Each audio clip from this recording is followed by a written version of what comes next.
हम पढ़ रहे motion in a magnetic field. यानी क्या है कि कोई भी चार्ज आपके पास में है, अगर वो क्या करता है किसी मैग्नेटिक फील्ड के अंदर क्या करता है, मूवमेंट करता है, तो उस कंडीशन में उसका जो मोशन है वो कैसा होगा। यहाँ पर हम दो कंडीशन देखने वाले हैं। तो फर्स्ट कंडीशन हमारे पास में क्या हो जाएगी, जब चार्ज कैसे एंटर करता है मैग्नेटिक फील्ड में, एट 90 डिग्री या राइट एंगल।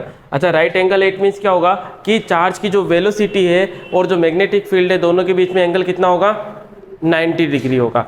अब मैंने आपको बताया कि जो मैग्नेटिक फोर्स होता है, अब देखो यहाँ पर ऑलरेडी हमारे पास में क्या है, मैग्नेटिक फील्ड प्रेजेंट है, उसके अंदर किसने एंटर किया है, किसी चार्ज ने एंटर किया है एट ए वेलोसिटी v के ऊपर। अब क्या होगा, यहाँ पर कौन सा फोर्स अप्लाई होगा, मैग्नेटिक फोर्स, पर कौन सा वाला, एक्सटर्नल फील्ड वाला, क्यू वी बी। अच्छा, v और b के बीच में जो मेरे पास में प्रोडक्ट था, कैसा प्रोडक्ट था, क्रॉस प्रोडक्ट था, वहां पर क्या आएगा, साइन थीटा आएगा। अच्छा, अब ये दोनों एक दूसरे के परपेंडिकुलर है, यानी राइट एंगल पर ये क्या कर रहा है, एंटर कर रहा है, तो फोर्स इसके ऊपर क्या लगेगा, मैक्सिमम लगेगा। अब मुझे ये चीज बताओ कि इसके ऊपर फोर्स किस डायरेक्शन में लगेगा। देखो यहाँ पर ये क्रॉस वाला साइन मैंने आपको बताया था कल भी, क्रॉस साइन का मतलब क्या है, यहाँ पर मैग्नेटिक फील्ड क्या है, इनवर्ड है, क्या है, इनवर्ड। अब मेरे पास में क्या लगाएंगे अपन, कौन सा रूल लगाएंगे, लेफ्ट हैंड रूल लगाएंगे, लगाओ। ये मेरे पास में क्या है, मैग्नेटिक फील्ड की डायरेक्शन है, किसकी है, मैग्नेटिक फील्ड की। ये मेरे पास में क्या है, इसकी वेलोसिटी। तो यहाँ पर जो मेरे पास फोर्स है कहाँ लगेगा, अपवर्ड लगेगा। अब यहाँ पर लगाओ, ये मेरे पास में क्या है, मैग्नेटिक फील्ड की डायरेक्शन, वेलोसिटी अपवर्ड डायरेक्शन में, फोर्स कहाँ लगेगा, इनवर्ड। इसी तरीके से यहाँ पर लगाएंगे अपन, तो क्या हो जाएगा, इधर देखो, मैग्नेटिक फील्ड की डायरेक्शन ये है, वेलोसिटी की डायरेक्शन ये है, तो ये कहाँ लगेगा, फोर्स डाउनवर्ड। इसी तरीके से मेरे पास में क्या है, ये मेरे पास में डायरेक्शन है किसकी, मैग्नेटिक फील्ड की, ये मेरे पास में डायरेक्शन हो जाएगी वेलोसिटी की, ये किसकी डायरेक्शन हो जाएगी, फोर्स की। अब सारी कंडीशन में मैंने क्या लिया है, कुछ पॉइंट लिए हैं, अगर मैं किसी भी कंडीशन पे इसको रखूंगा तो मेरे पास में फोर्स कहाँ आएगा, सेंटर पर आएगा, कहाँ आएगा, सेंटर पर आएगा। तो यहाँ पर क्या होगा, इस वजह से यहाँ पर जो चार्ज एंटर करेगा एट 90 डिग्री, वो कैसा मूव करना स्टार्ट कर देगा, सर्कुलर मोशन स्टार्ट कर देगा। क्या स्टार्ट कर देगा, क्यों करेगा, पता चल गया, क्योंकि फोर्स कहाँ लग रहा है, उसके सेंटर के ऊपर लग रहा है, और हर बार उसको क्या कर देगा, उसको रोटेट करवा देगा। तो इस कंडीशन में क्या हुआ कि यहाँ पर कैसा मोशन हो रहा है आपके पास में, सर्कुलर मोशन हो रहा है। अब यहाँ पर जो फोर्स है, कौन सा फोर्स है मेरे पास में, मैग्नेटिक फोर्स। तो पहली चीज तो आपको ये पता होनी चाहिए, चार्ज जब क्या करता है 90 डिग्री पर एंटर करता है, तो उसका जो मोशन होगा, मोशन कैसा होगा, सर्कुलर मोशन। अच्छा, ऑब्जेक्टिव में पूछा जा सकता है क्वेश्चन,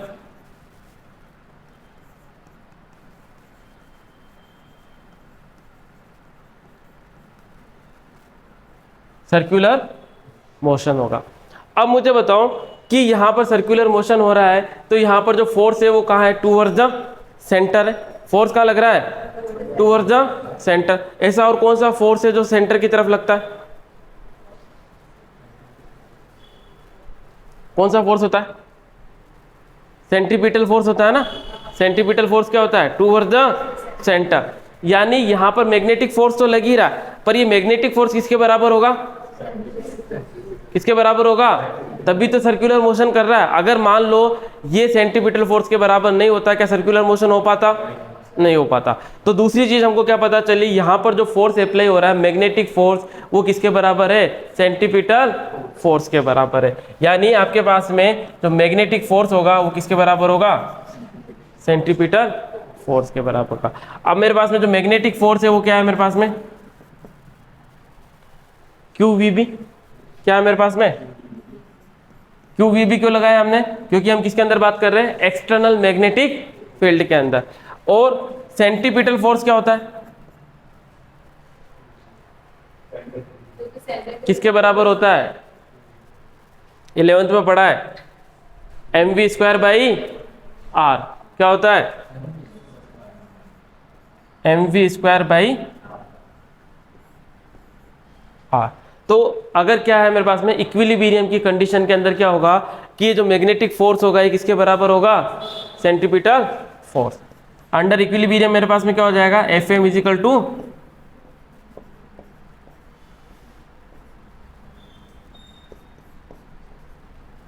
Fc। तो यहाँ से क्या हो जाएगा, दोनों फोर्स आपस में क्या हो जाएंगे, बराबर हो जाएंगे। तो mv square upon r is equal to क्या हो जाएगा, QVB। स्क्वायर से क्या कैंसिल हो जाएगा, v कैंसिल हो जाएगा। मेरे पास में क्या बचेगा, यहाँ से r की वैल्यू क्या आ जाएगी मेरे पास में, mv अपॉन QV क्या आ जाएगी। r मेरे पास में क्या है, यहाँ पर रेडियस है, क्या है मेरे पास में, रेडियस है। तो अब आप पता लगा सकते हो कि यानी कि आपके पास में क्या है, मास ऑफ चार्ज है आपके पास में, v उसकी क्या है, वेलोसिटी है, q मेरे पास में क्या है, चार्ज 1.6 इंटू 10⁻⁻, और मैग्नेटिक फील्ड की वैल्यू मेरे को पता है, तो मैं उसका क्या निकाल सकता हूँ, रेडियस निकाल सकता हूँ।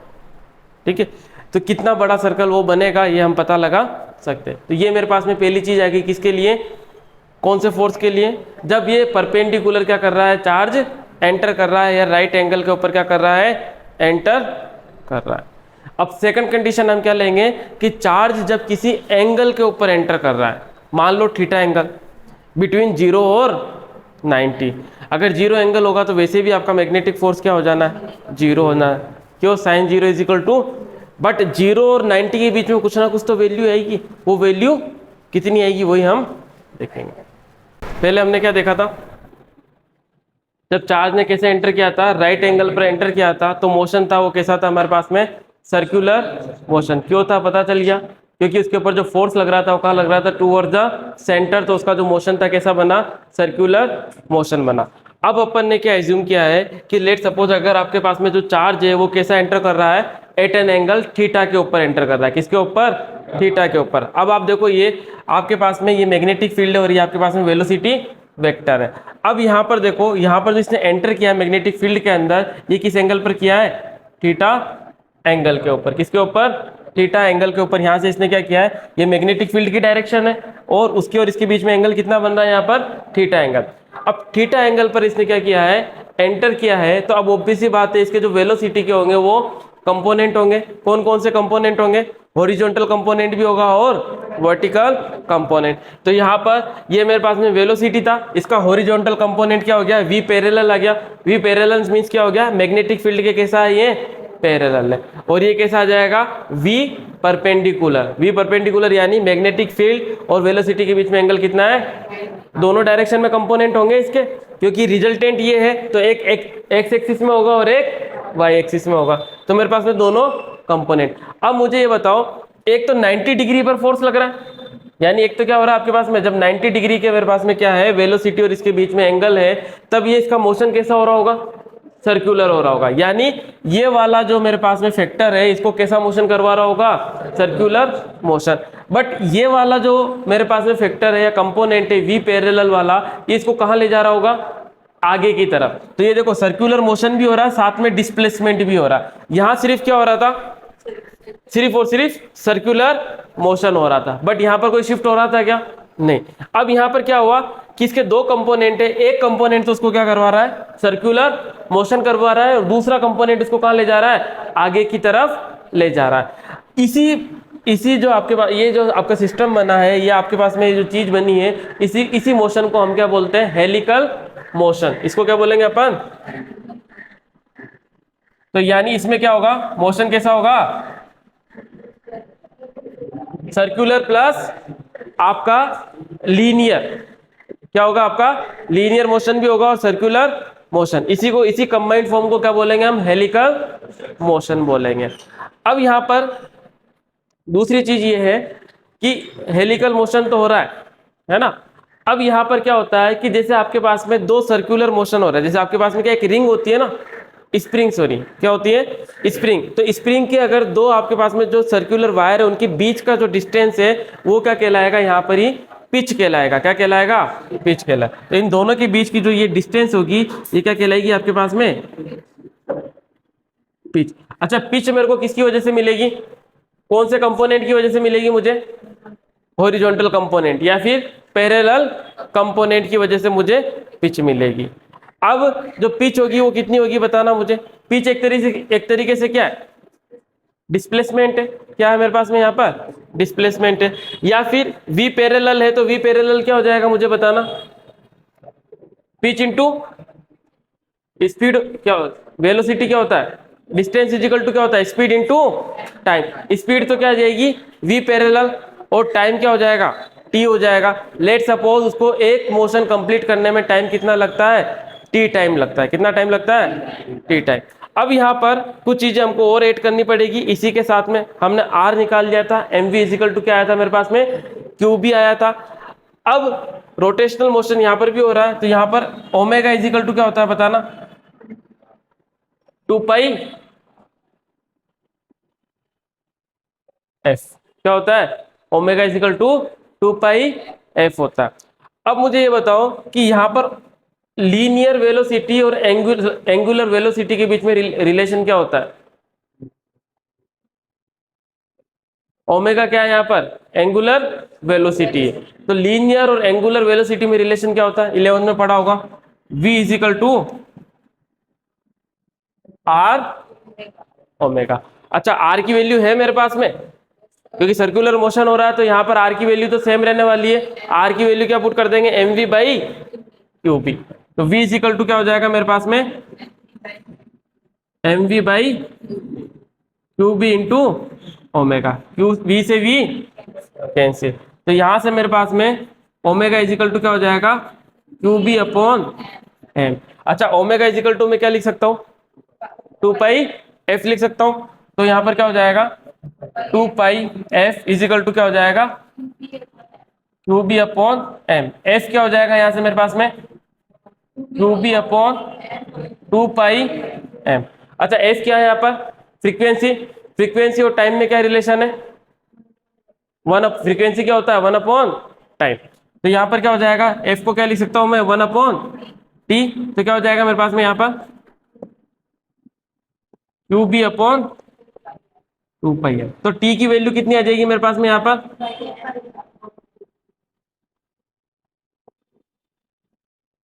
अच्छा ये टी चाहिए था मेरे को, टी किस लिए चाहिए था, मेरे को क्या निकालना था, पिच निकालना था। तो पिच इज इक्वल टू मेरे पास में अब क्या हो जाएगा, पिच इज इक्वल टू क्या हो जाएगा, वेलोसिटी इंटू टाइम। वेलोसिटी कौन सी लेंगे अपन, v पैरेलल इंटू क्या ले लेंगे अपन, टाइम। और टाइम क्या है मेरे पास में, ये है। तो क्या हो जाएगा, v parallel is equal into क्या हो जाएगा, 2 पाई m अपॉन क्या हो जाएगा, ये मेरे पास में किसकी वैल्यू आ जाएगी, ये मेरे पास में क्या आ गया, पिच की वैल्यू आ गई। अच्छा ये हेलिकल मोशन जो है आपका, ये हेलिकल मोशन आपको कहाँ देखने को मिलता है, ये चार्ज पार्टिकल की बात की अपन ने, चार्ज पार्टिकल ये फिनोमिना आपको देखने को मिलता है कहाँ पर, नॉर्थ पोल के ऊपर और या नॉर्दर्न एरिया के अंदर देखने को मिलेगा, नॉर्दर्न हेमिस्फेयर के ऊपर, या आपके साउथ के अंदर, साउथ पोल के ऊपर देखने को मिलेगा, जिसको क्या बोला जाता है, ऑरोरा ऑस्ट्रेलिस और ऑरोरा बोरोलिस। साउथ के अंदर जो फिनोमिना देखेंगे उसको हम क्या बोलेंगे, ऑरोरा ऑस्ट्रेलिस बोलेंगे। और नॉर्थ में ये फिनोमिना जनरली आपको कहाँ देखने को मिलता है, ये नॉर्वे वगैरह के अंदर, उसको क्या बोला जाता है, ऑरोरा बोरोलिस। अब ऑरोरा बोरोलिस क्या है, अभी एक वीडियो बताऊंगा आपको समझ में आएगा कि ये इसी वजह से होता है, किस वजह से। अब ऑरोरा बोरोलिस जो क्या है, चार्ज पार्टिकल क्या करते हैं, जब भी अर्थ के एटमॉस्फेयर के अंदर एंटर होते हैं तो क्या करेंगे, अर्थ का मैग्नेटिक फील्ड है, अब वो किसी एंगल पर एंटर होंगे। अब एंगल पर एंटर होंगे तो क्या होगा, वो क्या करेंगे, इस तरीके से हेलिकल मोशन। तो वहां पर आपको क्या देखने को मिलेगा, वहां पर ग्रीन और पिंक कलर की लाइट देखने को आपको मिलेगी। किस वजह से, नाइट्रोजन और ऑक्सीजन एटम के साथ में क्या करते हैं, रिएक्शन करते हैं, इस वजह से वहां पर ये लाइट देखने को मिलती है। तो आपने कभी देखा होगा ऐसे बहुत सारे शॉट्स आते हैं जिसके अंदर आपको ग्रीन और पिंक लाइट दिखाई देती है आसमान के अंदर, ठीक है। अभी एक वीडियो बताऊंगा मैं, ठीक है। ये आपका क्या है, ऑरोरा बोरोलिस है, देखो आपको दिख रही है लाइट, आपको ग्रीन लाइट दिख रही है, ठीक है। ग्रीन लाइट जनरली किस वजह से, ये आपके जो आपके चार्ज पार्टिकल है जब अर्थ के मैग्नेटिक फील्ड में एंटर करेंगे तो उस वजह से क्या होगा, उनका कैसा मोशन होगा, हेलिकल मोशन होगा। अच्छा अर्थ एटमॉस्फेयर में आपके पास में क्या है, नाइट्रोजन और ऑक्सीजन है, उससे इंटरेक्शन की वजह से आपको ये कलर भी दिखाई देते हैं। ये जो लाइट दिखाई दे रही है आपको, एक तो ग्रीन लाइट दिखाई दे रही है और आपको पिंक लाइट दिखाई दे रही है, ठीक है।